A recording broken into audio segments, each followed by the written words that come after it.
Bismillahirrahmanirrahim. Au nom de Dieu, le tout et le très rayonnant d'amour. Au nom de Dieu, le créateur du microcosme et du macrocosme. Au nom de Dieu qui est éducateur. Au nom de Dieu qui est révélateur. Ce Dieu qui n'a jamais cessé de révéler sa volonté à Noé, à Abraham, à Moïse, à Jésus et à Mohammed, paix sur eux tous, et qui n'a jamais cessé non plus de se révéler, de se présenter.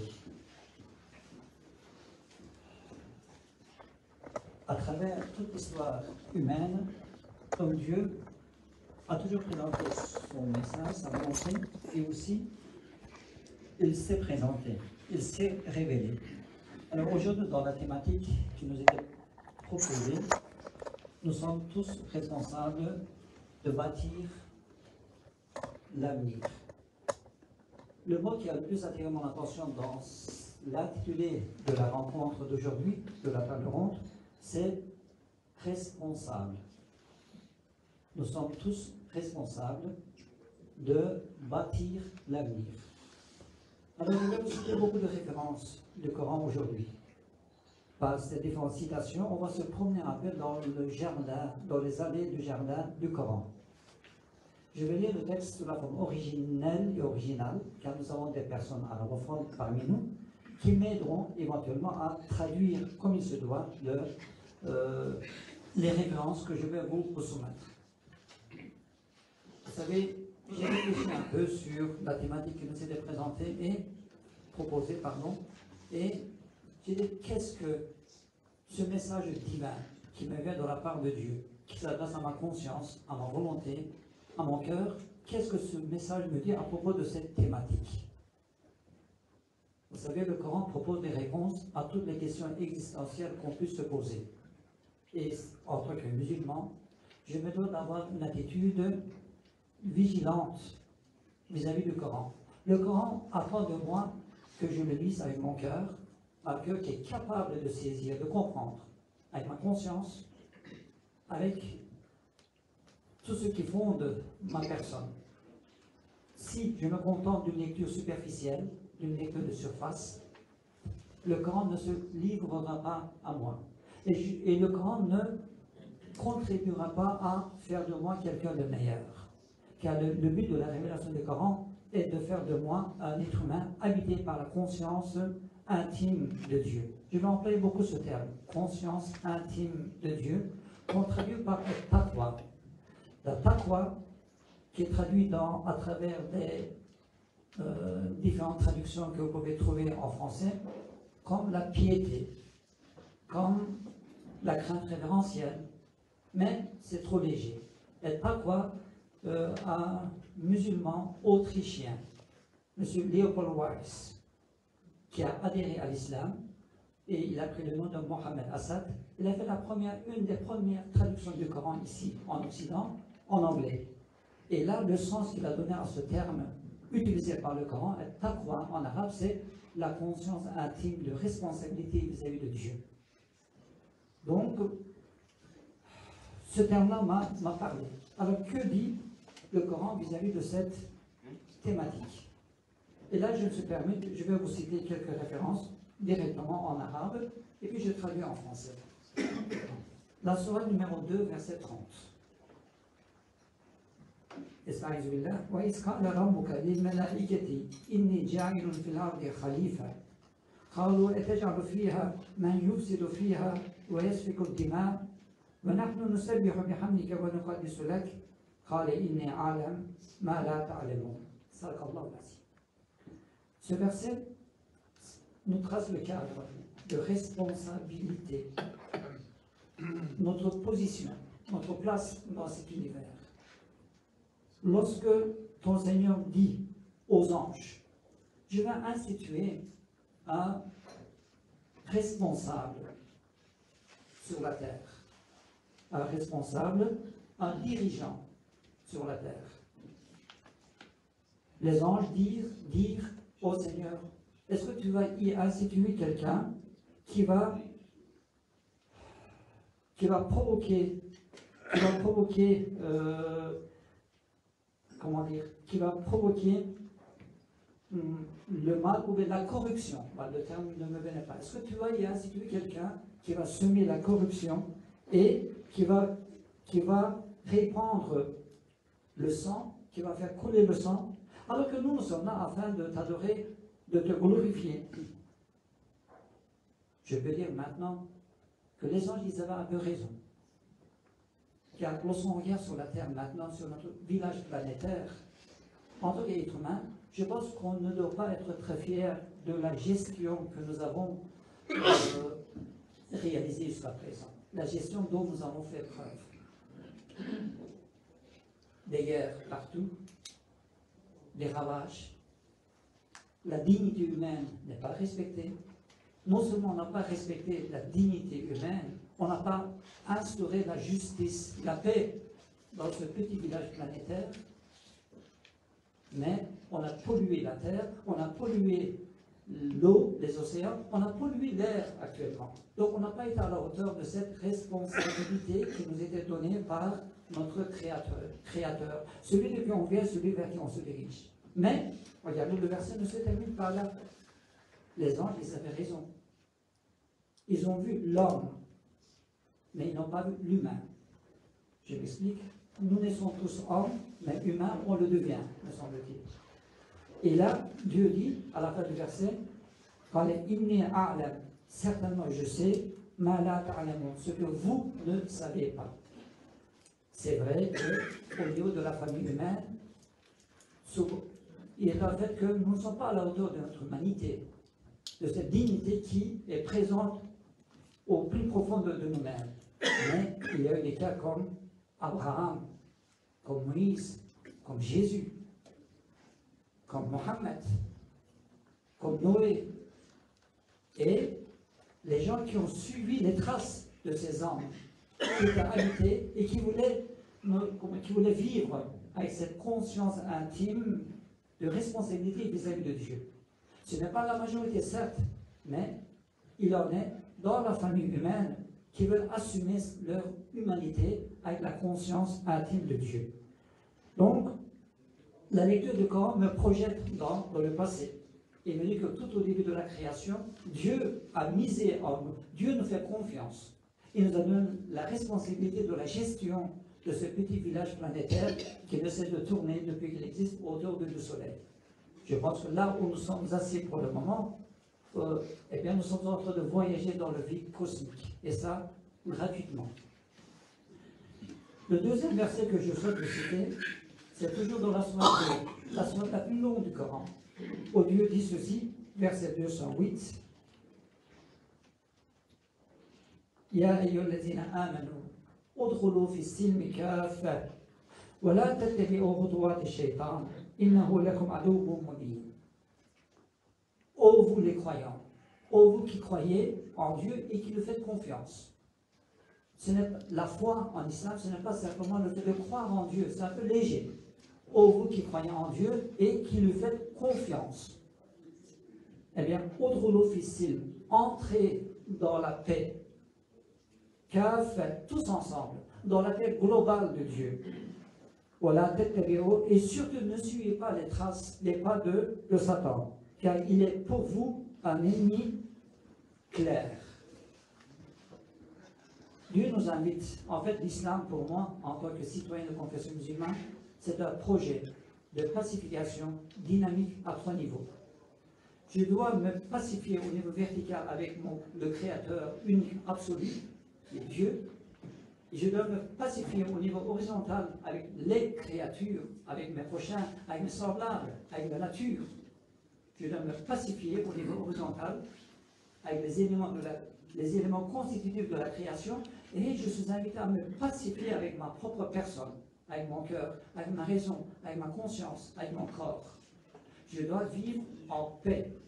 C'est une injonction divine. C'est une invitation divine, je dirais. Entrer tous ensemble, de manière globale, dans la paix. La silm, c'est la paix, le fait de se pacifier à l'égard de Dieu. Donc, j'espère que de tout cœur, de tout mon cœur, je souhaite répondre à cette invitation divine. vivre en paix avec mon Créateur, vivre en paix avec le cadre naturel dans lequel je me trouve, je suis inscrit, vivre en paix avec mes prochains semblables. Vous savez, en disant, je pense à un autre verset. Il y a des versets ici se disputent. Il y a des versets qui me disent cite-moi, cite-moi, et cite-moi également.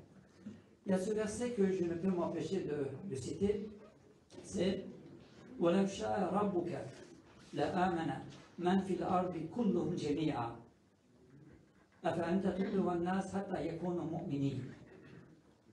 Si ton Seigneur l'avait voulu, tous les gens qui peuplent la terre, dans leur ensemble, lui seraient croyants. Est-ce à toi, ô Mohammed, est-ce à toi, ô le musulman, de faire en sorte que les gens deviennent croyants? Je n'ai pas cette responsabilité de convertir qui que ce soit. Mais je suis là pour vivre intensément, sérieusement, sincèrement, cette spiritualité qui m'est proposée par mon Seigneur, le Seigneur des univers, le Seigneur des cieux et de la terre, le Seigneur des hommes. Et il me propose un projet que je suis invité à l'intérioriser, à le concrétiser. Je suis invité à vivre à la lumière des enseignements de ce que je peux appeler ce dernier testament, en faisant allusion l'Ancien Testament, le Nouveau Testament et le Coran pour nos musulmans, c'est le dernier testament, c'est la continuité de la révélation, des révélations divines. Une autre citation du Coran, cette fois-ci la sourate 3, la famille d'Imran, verset 64. وَلْتَكُنْ مِنْكُمْ أُمَّةٌ يَدْعُونَ إِلَى الْخَيْرِ وَيَأْمُرُونَ بِالْمَعْرُوفِ وَيَنْهَوْنَ عَنِ الْمُنكَرِ وَأُولَٰئِكَ هُمُ الْمُفْلِحُونَ. Je cite en arabe et voilà la traduction. Qu'il y ait une communauté parmi vous qui appelle au bien, el-khayr. La communauté que nous sommes, que nous formons, la meilleure communauté que nous puissions former, c'est quoi? C'est cette communauté qui appelle au bien. En arabe, a des noms, une des qualités de Dieu, c'est el-khayr, la bonté absolue. Et nous, nous sommes au serviteur de cette bonté absolue. Il nous dit qu'il y ait une communauté parmi vous qui appelle au bien et il ordonne le convenable. Mais plutôt que ordonner, il nous est demandé de faire el-ma'rouf de ce qui est convenable, notre préoccupation. Et aussi de se tenir à l'égard de tout ce qui est répréhensible. Ce sont eux qui agissent de la sorte qui seront les bienheureux. J'espère de tout cœur que je puisse faire partie de cette communauté d'hommes et de femmes qui, non seulement qui invitent vers le bien, mais qui font du bien leur préoccupation majeure, principale, essentielle, le bien de l'ensemble. Je dois être quelqu'un de bien, je dois œuvrer pour le bien et je dois être en solidarité avec les gens qui s'investissent dans ce projet, le bien de l'être humain, le bien de la famille humaine.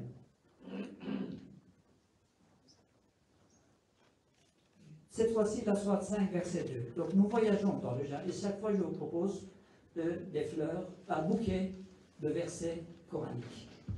Il dit ceci: ô vous, les croyants. Donc sourate 5, verset 2. Il dit ceci: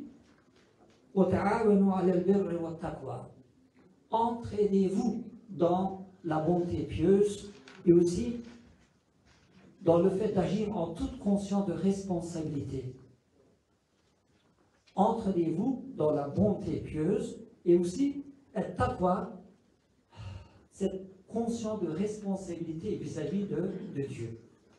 Car en tant que croyant musulman, je suis intimement convaincu que Dieu est celui qui entend tous mes propos, celui qui voit mes agissements, celui qui est parfaitement informé de mes sentiments les plus intimes. Alors je dois essayer de me prendre en charge et de devenir quelqu'un de bien, qui correspond à l'attente de Dieu. Donc, entraînez-vous dans la bonté pieuse et aussi taqwa, donc cette conscience intime de Dieu. Et surtout, ne vous entraînez pas dans dans le péché, dans le mal et aussi dans l'hostilité. Wattaqullah, prenez conscience de vos responsabilités vis-à-vis de Dieu. Agissez en toute conscience de responsabilité, car le châtiment de Dieu est terrible. Sourate 5, verset 8, il est dit ceci. Ya ayyuhallazina amanu kunu qawwamina lillahi shuhada'a bil qist. Le verset continue de cette manière et cela donne ceci. Ô vous les croyants, soyez constants envers Dieu. La relation que vous avez avec Dieu doit être une relation constante. Car n'oubliez pas que Allah, que Dieu, il est El-Wadoud, le constant en amour. Il est l'aimant, le bien-aimant, le bien-aimé. Alors vous aussi, soyez constants vis-à-vis envers Dieu. Et soyez aperçus quand vous êtes appelés à témoigner que la haine que vous avez pour un peuple ne vous pousse pas à commettre une injustice. Il se peut que vous n'aimiez pas telle communauté. Ce n'est pas parce que vous n'aimez pas telle communauté que vous avez le droit d'être injuste. Soyez équitable. Soyez équitable, on n'en serait que plus proche de la piété. Ah oui. Il dit Ittaqullah wattaqullah i'dilu huwa aqrabu lit-taqwa. Soyez juste, c'est ce qui est le plus proche de la conscience de Dieu. Soyez juste, assurez la justice, agissez en toute justice, dans toutes les situations que votre vie puisse vous offrir. C'est ce qui est le plus proche de la taqwa, cette conscience intime de Dieu. Wattaqullah, prenez conscience de vos responsabilités vis-à-vis de Dieu, car Dieu est parfait et le très informé de vos agissements. La sourate 11, verset 72. Fastaqim kama umirt. Des mots très simples, c'est agir en toute droiture comme il te l'a été ordonné. Oui, en tant qu'une personne qui est habitée par la conscience intime de Dieu, je me dois d'agir en toute droiture comme il me l'a été ordonné. Dans quel domaine? Dans tous les domaines de ma vie. Au niveau de langage, au niveau relationnel, au niveau professionnel. Mais à tout niveau, je me dois d'agir en toute droiture comme il me l'a été ordonné. Fastaqim kama umirt. Et aussi, soyez douce, voilà. وَمَنْ تَابَ مَعَكَ. Et ceux qui retournent vers Dieu. وَلَا تَطْغَوْا. Surtout, attendez, surtout ne vous livrez pas à des excès. Surtout ne vous livrez pas à des excès, car Dieu est parfaitement informé de vos agissements. En fait, le Dieu auquel non seulement je crois, je fais confiance, je suis attaché, mais il est celui qui m'aime plus que je ne peux aimer ma propre personne. Donc il est là afin de m'éduquer. Et pour m'éduquer, vous savez, du côté musulman, on dit que c'est Dieu qui est l'éducateur des êtres de l'univers. C'est Dieu qui a enseigné à l'abeille l'art de fabriquer du miel, ce produit que nous, les êtres humains, sommes incapables de produire. Mais c'est Dieu qui a éduqué la Terre dans sa rotation autour de son axe et autour du Soleil, la trajectoire autour du Soleil, sa vitesse de rotation, etc. Mais l'éducation de l'être humain, Dieu a procédé de la sorte. Il a envoyé des messages, et puis il a suscité des messagers, des prophètes, qui constituent pour nous des modèles, des exemples. Abraham, un modèle universel, qui a fait preuve d'une soumission inconditionnelle à la volonté de Dieu. C'est pour ça qu'aujourd'hui, les Juifs, les musulmans, les chrétiens se disputent Abraham et se l'approprient. Alors qu'Abraham était un théotrope. Il était quelqu'un qui était toujours orienté vers Dieu, durant tout au long de sa vie. Et il a fait preuve d'une soumission inconditionnelle. Et aujourd'hui, pour moi, donc, Ibrahim, paix sur lui, Abraham, paix sur lui, eh bien, il a voulu construire son avenir. Et l'avenir, pour moi, n'est pas limité uniquement dans cette vie éphémère, passagère, limitée. Notre avenir n'est pas limité dans ce monde. Mais Je dois m'investir afin que cet avenir soit imprégné de justice, de paix, de solidarité, de générosité, de partage. Que notre avenir soit fondé sur ces vertus. Mais je sais que mon avenir n'est pas limité dans ce monde. C'est ce à quoi fait allusion, je pense, ce verset, qui est Sourate 28, verset 77.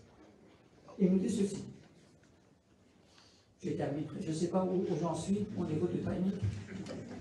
Je ne vais pas regarder. Ah, c'est très bien. C'est très bien, merci. Donc, ce ne sera pas très long. Donc, 28, 77, je suis là. Voilà.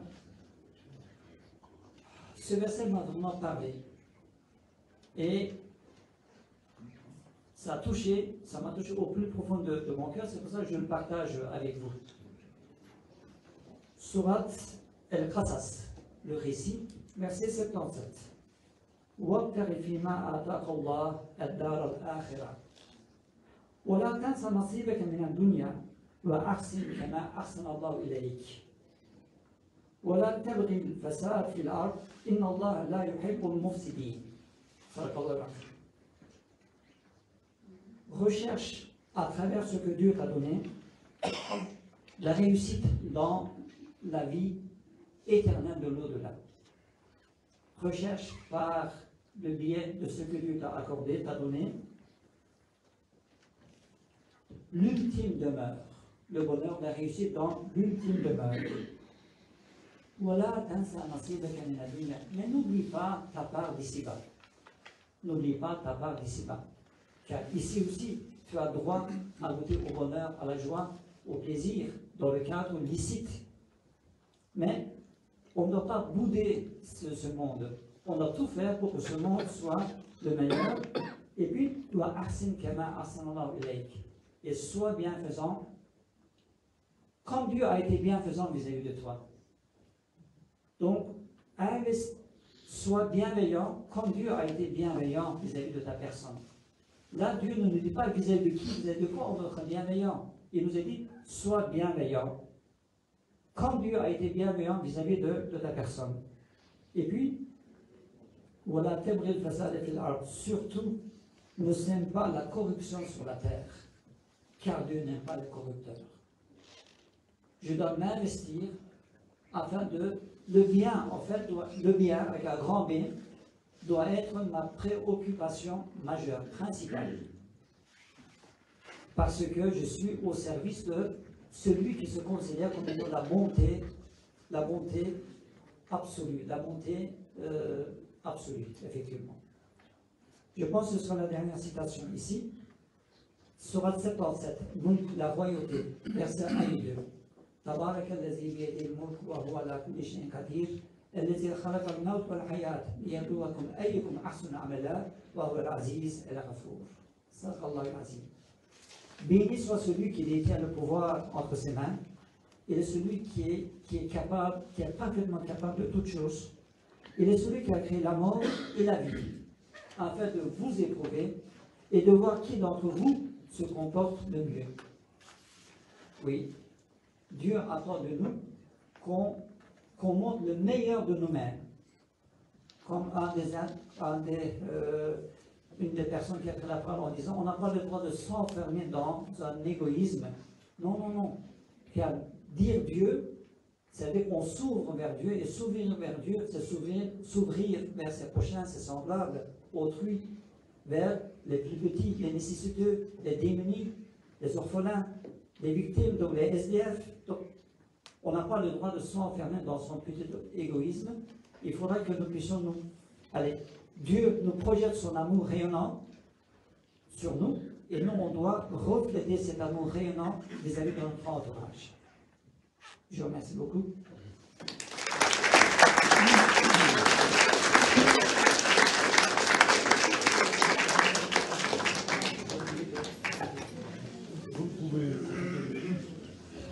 Un tout dernier mot, il y a un petit ouvrage que nous avons fait gratuitement aujourd'hui. Cet ouvrage, je suis un des co-auteurs, a été réalisé en 2008. 2008, année européenne de dialogue interculturel. À un jeune éditeur de Bruxelles est venu nous demander de réaliser un petit ouvrage qui présente l'islam à la société belge. J'ai dit, oui, moi je ne suis pas écrivain, je suis un simple enseignant. S'il te plaît, c'est une grande responsabilité. Il me dit, non, j'en ai marre de l'approche médiatique de l'islam qui est caricaturé. Donc je veux que présenter à la société belge ce qu'est l'islam, mais de l'intérieur, en tant que musulman. Je dis, j'accepte à une condition qu'on mette sur pied un petit comité, un groupe d'amis, et ensemble, on a réalisé ce petit ouvrage qui nous a pris 6 mois. Voilà. Et puis, il a été traduit en néerlandais, en espagnol, en anglais. Il a fait son petit jeudi, comme j'aime le dire, Dieu a béni ce petit travail. Ce n'est pas un livre révolutionnaire, mais il y a des gens, des hommes et des femmes, monsieur, madame, tout le monde, des commerçants, des hommes d'affaires qui ont sponsorisé ce projet et on a pu éditer, il sera présent, Dieu merci, 250 000 exemplaires qui a été offert gratuitement aux gens que cela intéresse. Ce n'est pas du tout dans un but de prosélytisme, quoi que ce soit, je pense qu'on s'est compris, c'est pour continuer la réflexion. Voilà, ce livre vous est offert.